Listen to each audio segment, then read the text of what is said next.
À l'occasion de la journée de la femme, coup de projecteur sur les différences de salaire entre hommes et femmes à travers l'Europe.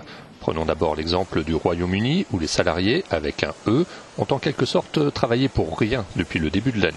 Puisqu'elles gagnent 1/5 de moins que leurs collègues masculins, c'est comme si elles n'avaient pas été payées depuis le 1er janvier.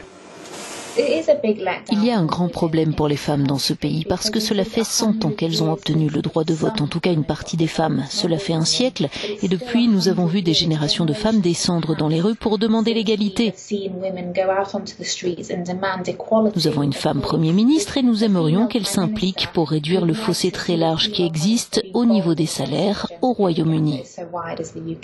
En moyenne, au sein de l'Union européenne, les femmes touchent 16% de moins que les hommes, mais il existe de grandes disparités en fonction des pays.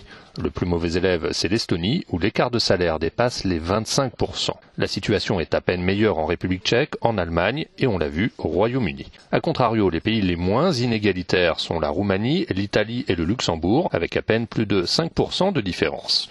En France, toujours selon Eurostat, cet écart est précisément de 15,2%.